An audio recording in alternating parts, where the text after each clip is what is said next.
अस्सलाम वालेकुम ख़वातीन हज़रात। तो हम इस वीडियो में बात करेंगे मदरबोर्ड्स पे। मदरबोर्ड्स होते क्या हैं, उनकी कैटेगरीज़ कौन कौन सी हैं। तो सबसे पहले हम ये देख लेते हैं।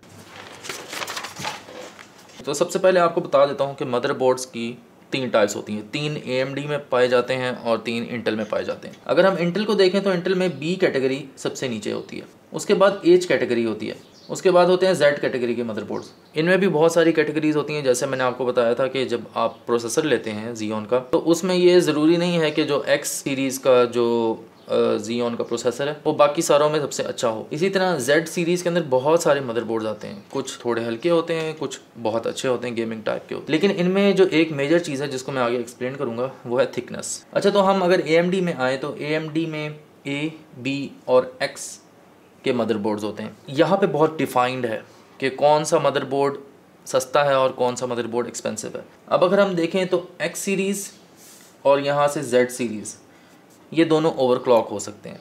अगर हम इंटेल में देखें तो B और H। इसी तरह अगर हम AMD में आएँ तो AMD में A सीरीज़ के जो मदरबोर्ड्स हैं, जैसे मेरे कंप्यूटर में लगा हुआ है, वो ओवरक्लॉक नहीं होता, जिसे हम NOC लिख देते हैं। बाकी इसमें एक और चीज़ है, वो ये है कि लेयरिंग, इनकी ओवरक्लॉकिंग का क्या सिस्टम होता है और ये किस तरह बिल्ड होते हैं। ये जो आप वीडियो देख रहे हैं इसमें मेरे हाथ में PCB है। आप PCB को ये समझें कि ये PCB है और मल्टीपल PCBs एक PCB के अंदर, यानी कि एक मदरबोर्ड के अंदर इस्तेमाल होते हैं। उनको क्यों इस्तेमाल किया जाता है, क्या वजह होती है, उसमें होता यह है कि ये वाला PCB फॉर एग्जांपल आपका रैम का है और ये वाला PCB आपका GPU का है। रैम अपना मैसेज लेके प्रोसेसर के पास जाएगी, प्रोसेसर साहब ये काम है, GPU लेके जाएगा GPU के पास। उसके बाद यहाँ पे आएगा आपका SATA। फॉर एग्जांपल आपकी जो भी हार्ड ड्राइव है, आपकी SSDs है, M2 है, ये सब इस लेयर के साथ है। इसके बाद आपकी ऑडियो की लेयर है। ऑडियो की लेयर अब से अलग बनना शुरू हुई है, पहले अलग नहीं हुआ करती थी। ऑडियो की लेयर है। ऑडियो की लेयर के बाद आपकी इनपुट आउटपुट की लेयर है। ये तमाम लेयर एक दूसरे के अंदर जम हो जाती हैं और फिर आपको एक मदरबोर्ड मिलता है। जितना थिक मदरबोर्ड होता है वो ओवरक्लॉकिंग वगैरह के लिए उतना अच्छा होता है। जितना पतला मदरबोर्ड होता है तो आप समझ लें कि उनके दरमियान में जो इंसुलेटर है वो थोड़ा हल्का है और वो आपकी ओवरक्लॉकिंग के लिए या गर्म टेम्परेचर में काम करने के लिए वो इतना अच्छा नहीं है। जैसे मैंने ये बनाया है तो इसके ऊपर पहले मैंने ब्लैक मार्किंग की है और ब्लैक मार्किंग के बाद इसको उड़ाया है। जब इसका कॉपर उड़ गया तो पीछे आपको वो गोल्डन किस्म की लाइन नज़र आ रही है। तो ये जो हाई एंड के जैसे Z है या X सीरीज़ है, आपको यहाँ पे लाइंस वगैरह नज़र नहीं आती मदरबोर्ड के ऊपर। उसमें ये होता है कि वो हीट रेजिस्टेंस इतना अच्छा बना देते हैं कि जब आप उसे ओवरक्लॉक करें तो वो इफ़ेक्ट ना करे जो नीचे पावर लाइंस जा रही हैं। तो हम चलते हैं, इंट्रो को रोल करते हैं और उसके बाद हम सर्दियों के माहौल में चले जाते हैं, जहाँ पे मैंने सर्दियों में बैठ के वीडियो बनाई थी।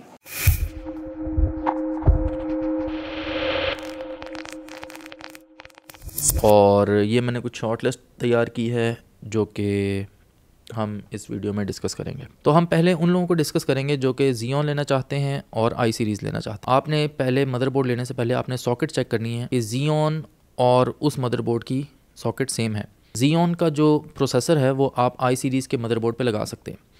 इसके लिए बायोस अपडेट होती है जो कि आपका मैन्युफैक्चरर है, जैसे गीगाबाइट है, असूस है या कोई भी है, तो आपने वहाँ से उसको डाउनलोड करना होता है उस पैच को, और फिर बायोस समटाइम्स फ्लैश करनी होती है, समटाइम उसके ऊपर अपडेट करनी होती है। और पाकिस्तान में बिजली का कुछ पता नहीं होता तो झटका लगे और आपका मदरबोर्ड डेड हो गया। एक ड्यूल बायोस होती है। मिसाल के तौर पे आपने बायोस को अपडेट कर रहे हैं फ्लैश करके, तो आपके बैकअप में आपके पास बायोस पड़ी होती है। मिसाल के तौर पे वो उड़ भी गई तो आप पीछे जो बैकअप है आपके पास ड्यूल बायोस में, आप उसमें से बायोस उठा के डाल देते हैं। अक्सर लोग जो हैं वो बायोस की तरफ नहीं जाते, ना ही उनको इंटरेस्ट होता है कि हमने बायोस और वोल्टेज वगैरह को पंगा देना है। अच्छा, तो हम डिस्कस करते हैं वो पॉइंट्स जो कि आप मदरबोर्ड हाथ में पकड़ें तो आपको पता लग जाए भाई ये मदरबोर्ड है, इसके अंदर ये चीज़ें हैं और ये मेरे लिए बना है और मैं इसको लूँगा। आप मदरबोर्ड, सबसे पहला है साइज़। आप मदरबोर्ड को पकड़ते हैं और आपको लगता है कि जो बड़ा सा मदरबोर्ड है वो उसके अंदर फीचर्स बहुत ज़्यादा हैं। ऐसा नहीं है। आजकल वो जो बड़े बड़े मदरबोर्ड्स थे वो श्रिंक हो गए हैं, टेक्नोलॉजी चेंज हो गई है, मदरबोर्ड्स की PCBs बहुत अच्छी आ गई हैं और बहुत सारे फीचर्स हैं जिनको हम आगे डिस्कस करते हैं। अच्छा, तो पहले हम बात कर लेते हैं कि जो मेरा पुराना मदरबोर्ड था उसमें मैंने क्या चीज़ें देख के ली और इस मदरबोर्ड में मैंने क्या चीज़ें जो हैं वो उनको मिस कर दिया कि मैं तो भाई वो फ़ीचर यूज़ ही नहीं करता। ठीक है, सबसे आसान काम है मदरबोर्ड को आइडेंटिफाई करने का, वो है उसकी रैम स्लॉट्स। आपने रैम स्लॉट देखी, DDR3 है, DDR4 है, आपको समझ आ गई। मेरी वाली जो इस वक्त है उसमें 2 स्लॉट्स लगी हुई हैं, डिम स्लॉट्स। जो रैम जिसमें लगती है उन्हें डिम स्लॉट्स कहते हैं। इसमें 4 हैं, ड्यूल मेमोरी होती है और क्वाड मेमोरी होती है। DDR3 के कुछ मदरबोर्ड्स ऐसे हैं जहाँ पे M1 लगती है, कुछ हैं जो कि M2 भी प्रोवाइड करते हैं। ये जो आप ब्लू कलर के डब्बे देख रहे हैं ये SATA कनेक्शंस हैं। बेसिकली ये तार के ज़रिए आपकी हार्ड ड्राइव या आपकी जो SSD है उसमें से डाटा लेके यहाँ पे फेंकते हैं। इस SATA कनेक्टर की जो स्पीड है वो M2 और M1 जो SATA कनेक्शन है उससे कम होती है। इसके बाद नीचे आपको PCI एक्सप्रेस लेन नज़र आएगी। कुछ 8 होती हैं, 16 होती हैं, 32 होती हैं, इसी तरह चलता है। ये मल्टीपल्स में होती हैं और जिसकी जितनी ज़्यादा बसेस होंगी वो उतनी फास्ट होगी, उसकी जो डाटा रेट है उसका ज़्यादा होगा। यानी आपने अगर अच्छा वाला GPU लगाया है, ख़ास तौर पे NVIDIA का जो RTX सीरीज़ है, जो रे ट्रेसिंग है, वो आप अच्छे से उसको यूज़ कर सकते हैं क्योंकि उसकी जो बस स्पीड है वो जो ग्राफिक कार्ड की बस स्पीड है उसको मीट करती है तकरीबन। अब हम फ़ैन की साथ वाली साइड पे जाते हैं जहाँ पे आपको पतला सा ब्लू कलर का हीट सिंक नज़र आ रहा है। अब अगर आप इस हीट सिंक को देखें तो इसके नीचे कैपेसिटर्स, रेजिस्टर्स, चोक, ट्रांजिस्टर्स वगैरह जो हैं वो होते हैं। जो झटके होते हैं बिजली के झटके, उनको प्रोटेक्ट करता है। पाकिस्तान में बिजली के झटकों को प्रोटेक्ट करता है, लेकिन बाहर के ममालिक में जहाँ पे झटके नहीं आते, जहाँ पे कोई फ्लक्चुएशन नहीं होती, वहाँ पे ये बेसिकली गेमर्स ओवरक्लॉक के लिए यूज़ करते हैं। इतने ज़्यादा कैपेसिटर्स, रेजिस्टर्स होंगे वो आप जब ओवरक्लॉक करते हैं अपने मदरबोर्ड को, यानी कि रैम को, GPU को, प्रोसेसर को, तो वो आपको स्टेबिलिटी प्रोवाइड करते हैं। इनका काम ये है। ये जो मैंने आपको ट्रांजिस्टर कैपेसिटर की बात बताई, इसे VRM कहते हैं। और एक चीज़ होती है DRM। DRM होती है आपका एक स्पेसिफिक डाटा कोड जो है वो कैपेसिटर में स्टोर कर दिया जाता है, जो कि आपको बेसिकली प्रोटेक्शन देता है, आपका बैकअप है। जब भी आप ओवरक्लॉकिंग करते हैं तो वो DRM जो है वो सपोर्ट करता है आपको, ओवरक्लॉकिंग के दौरान आपको स्टेबिलिटी प्रोवाइड करता है। और जो वोल्टेज और एम्पेयर्स की जो फ्लक्चुएशन है, जब आप उसे बायोस में जाके सेट करते हैं तो वो नहीं होती, क्योंकि उसके अंदर जो है वो कोड लिखा हुआ है और वो स्टेबिलिटी प्रोवाइड करता है।